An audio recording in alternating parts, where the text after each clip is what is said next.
Everything in our life is controlled by 3 decisions. Real success in any measure whatsoever comes when you do more for others than anybody else. There's no other way to do it. You find a way to add more what? Value. And if we find the way to add more value, we can be superior in the marketplace, but we can also be superior in our own lives. We can enjoy our lives at a different level. If you meet their needs, your needs can be met as well.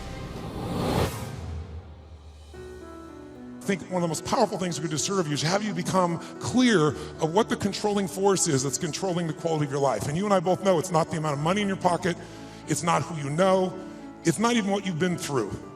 It's really the decisions you make moment to moment about a couple of different things. And the 3 decisions I made in that moment that I'd like to pull your attention to just real quick are, in this moment you're making these 3 decisions, by the way. The first one is, what are you gonna focus on?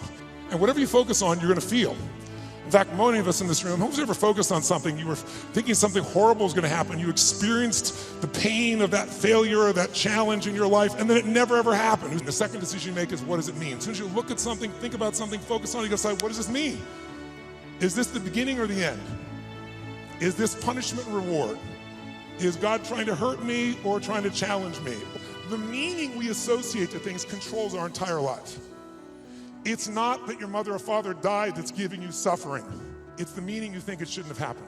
And when we take control of the meaning, it's the only thing we can control our lives. We can't control events.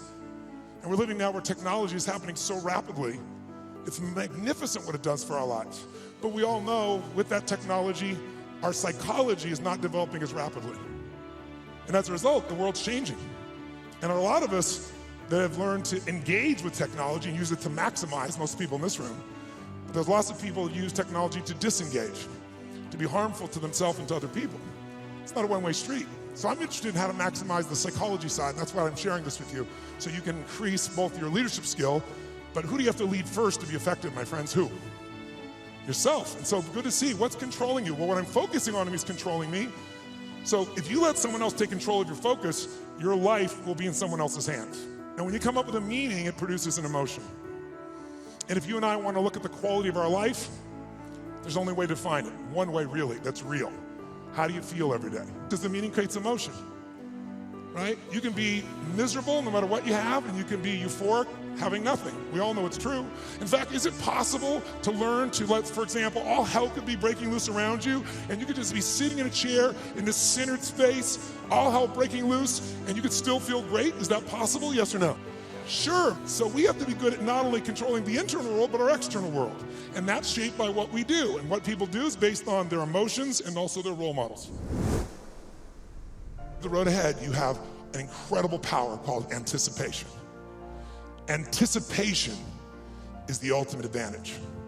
See, leaders anticipate, losers react. The reason you get beat is you don't know where things are happening, so you're reacting. Reaction is always stressful. And yet so much of our life is predictable if we just were to study it, not be caught up in our day-to-day. It's predictable the challenges you're gonna have in your relationships, or with your kids, or with your body, or with your job, or with your economics, or with your mother-in-law or father-in-law. These are predictable. And if you were to anticipate these things and put a strategy in place, you could take it all out and have the quality of life that you deserve. In business, it's everything. Those that anticipate, those that lead, and then there's those that follow. The followers are the reactionaries.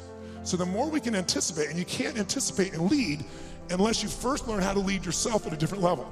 And so I love to have you just see that if you and I can start to take control of our focus, and we can start to control the meaning of our lives and make something really that meaning that empowers us, because look, what's wrong is always available, isn't it? There's always an Ebola, a bird flu, there's always something that's gonna kill the entire human race tomorrow on TV. And then there's your life. What's wrong is always available, and so is what's right. And you have to take control of that focus, because otherwise you become the follower and you get to live your life. Even though you're a smart person, we're all smart, but it's easy to get led astray by everybody else's focus, isn't it? And then all of a sudden let them create the meaning for us. And then all of a sudden we're settling for a life far less than what we desire or deserve. What I'm obsessed by and have been for 37 years is what can increase performance for an individual or an organization. But also I'm equally obsessed about what's gonna make somebody fulfilled. How many think that the economic environment's gonna go through seasons? We're gonna have some more ups and downs as we adjust to what's happening in the world here. Say aye.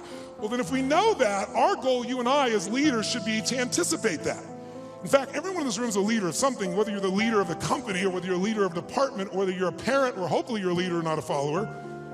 If you're a leader, you've got to exercise that skill. And so I want to talk to you about that and one of the most important skills at that.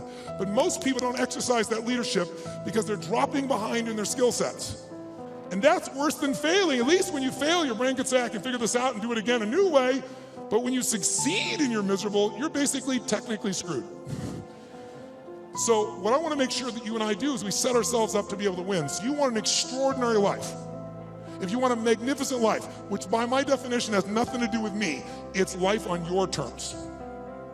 Some of you, what's an extraordinary life? It's having a cool little company. For some of you, it's having a big billion-dollar company. For some of you, it's not a company, it's 3 wonderful children that you totally love and adore and spend time with. For some of you, it's poetry. For some of you, it's making a difference in the environment. It's different for all of us. It's life on your terms. But if you're gonna have an extraordinary life, you need to master, number one, the science of achievement, which most of you are damn good at or you wouldn't be in this room, right? You know how to go from where you are, have a vision, make it real. Speeding that up, that's my business. But I know so many people I get the call from, most successful in the world, business person, politician, leader of some sort, economic leader, financial trader, and they call me up and they want me to change something in their business, but I know what they really want. They really want to find fulfillment still. Because success without fulfillment is the ultimate failure. And that's the power of engagement. Engagement plays such a huge role, and some of the studies that are out right now are mind-boggling. Have you seen the recent studies they've done? 142 countries asking workers around the world, how would you describe yourself? Fully engaged, partially engaged, disengaged, aggressively disengaged. Around the world, in 142 countries, they found out that 13% of employees worldwide said they were actually engaged in their work. Now for us in this room, you'd say that's absurd, there's something wrong with the survey. Well, you'd be right. In a room like this, it's full engagement, or at least a lot fuller engagement. America has the highest engagement of any country in the world, it's 29%, which sounds so much better when you're 13. Like, so which would you rather have, a punch in the face or a kick in the stomach?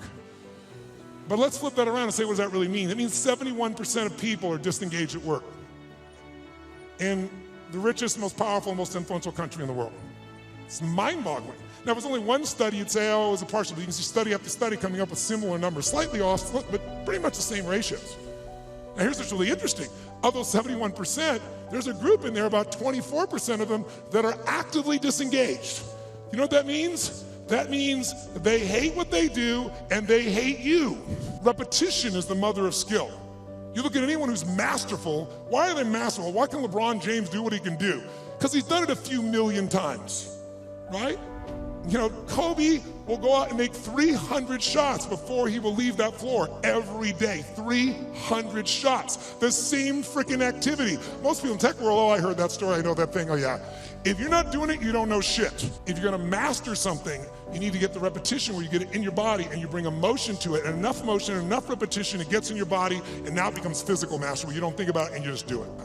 We live in a passive society, and if we're gonna engage, by the way, the companies that engage, the companies that have records of 24 to top 25% in the country, highest levels of engagement of employees, companies like Google, companies like Salesforce, companies like Apple, companies like Facebook. And by the way, guess what all the research shows? 22% more profitability, almost 1 for 1. For every percentage of increased engagement, you almost get an increase in profitability. But I would argue you get that in your personal life as well. The more engaged you are, the more the other person will become engaged. You want to get somebody engaged? You get engaged. Think about it. Everyone in this room is a leader. What's our job to do as a leader? Our job is maximize resources. You have to engage people. So I'm going to show you some ways to do that. I'm going to tell you when you can engage people, there is no limit to the resources you can access. If you want real wealth, wealth is access to resources. It doesn't have to own them all, just access to them all. You can do whatever you want, go wherever you want to go.